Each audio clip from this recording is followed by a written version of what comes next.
नमस्कार साथियों। महेंद्रगढ़ से कांग्रेस के मौजूदा विधायक रावदान सिंह के गुरुग्राम के सेक्टर 17 स्थित आवास पर सुबह सुबह 7:30 बजे ईडी की कुछ गाड़ियां पहुंची। उनसे कुछ अधिकारी उतरे और उसके बाद उनके दरवाजे पर कड़ी सुरक्षा का पहरा लगा दिया गया। यानी कि ईडी ने सुबह सुबह दस्तक दी, यहां पर छापेमारी शुरू की और उसके बाद से हरियाणा के राजनीतिक गलियारों में एक तरह से जो चर्चाएं हैं वो बहुत तेज है कि ये ईडी की कार्रवाई विधानसभा चुनाव से पहले क्यों हुई। चलिए इस पूरे मसले पर बात कर लेते हैं और आपको बताते हैं कि ईडी की इस कार्रवाई के पीछे क्या कारण है और कहां कहां ये कार्रवाई ईडी की तरफ से की गई है और राजनीतिक लोगों की क्या कुछ इसके ऊपर अप्रोच है, क्या कुछ कहना है।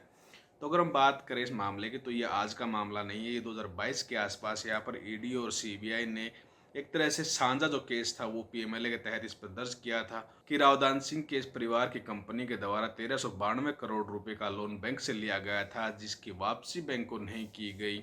इसमें जो मोहिंदर अग्रवाल हैं, यहाँ पर एक गौरव अग्रवाल जो इसी कंपनी से जुड़े हुए हैं, उनके यहाँ पर भी ठिकानों पर छापेमारी की गई है, उनके खिलाफ भी मामला दर्ज किया गया था। और सीबीआई के बाद ईडी ने इस चीज़ की यहाँ पर एक तरह से पुरजोर एक तरह से कोशिश की है कि इस मामले से कुछ निकाला जाए और यहाँ पर आरोपियों को एक तरह से सज़ा दिलवाई जाए, या फिर जो यहाँ पर कह सकते हैं कि एक तरह से पूरा निचोड़ है इस मसले का, पूरे इस करप्शन का, उसका एक तरह से बंटाधार किया जा सके और करप्शन को बाहर लाया जा सके। इन्हीं कुछ समीकरणों के चलते, इन्हीं कुछ कारणों के चलते यहाँ पर ये रेड है जो ईडी की वो की गई है।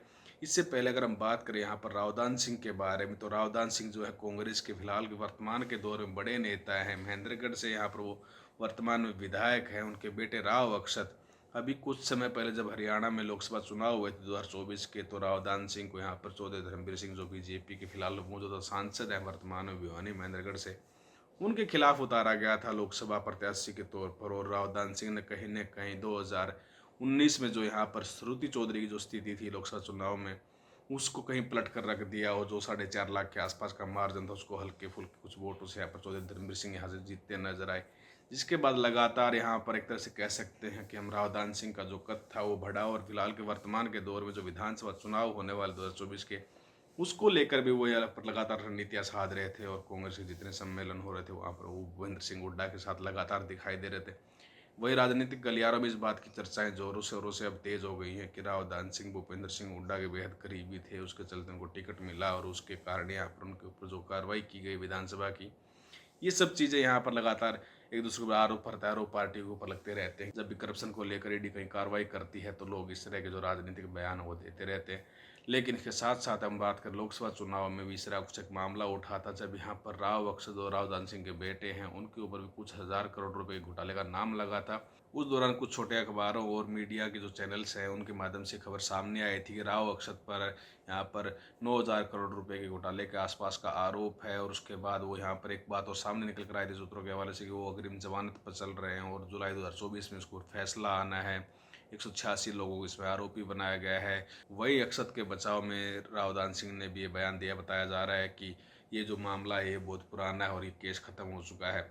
तो इस तरह की जो बातें थी ये लोकसभा में उड़ी थी। लेकिन ये जो फिलहाल का जो दौर है, अलाइड स्ट्रिप्स जो कंपनी है जो रावदान सिंह के परिवार से जुड़ी हुई बताई जा रही है, जो मोहिंदर अग्रवाल और गौरव अग्रवाल हैं, उनके यहाँ पर भी छापेमारी की जा रही है। ईडी ने 15 जो जगह हैं ऐसी 5 शहरों में वहाँ पर जगह को निर्धारित किया, चिन्हित किया और उनके ऊपर छापेमारी की। इसमें जो रावदान सिंह का घर है सेक्टर 17 में गुरुग्राम में वो भी है, इसमें रेवाड़ी का जो उनका फार्म हाउस है वो भी है, उनके भाई का जो घर है वहाँ पर भी ईडी ने रेड मारी है। इसके अलग अलग पहलू भी यहाँ पर सामने आ रहे धीरे धीरे, क्योंकि इससे पहले जो समालखा के विधायक हैं धर्म सिंह छोकर कांग्रेस के, उनके घर पर भी यहाँ पर गुरुग्राम स्थित जो उनका आवास है वहाँ पर रेड डाली गई थी।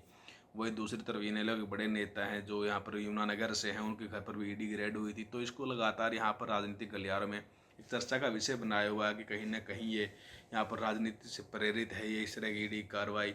लेकिन आप कमेंट सेक्शन में ज़रूर बताएगा कि ये क्या कुछ मसला है, क्या ये राजनीति से प्रेरित मामला है या फिर ईडी की कार्रवाई करप्शन के खिलाफ बेहद ज़रूरी है और इस कार्रवाई को आप सही ठहराते हैं।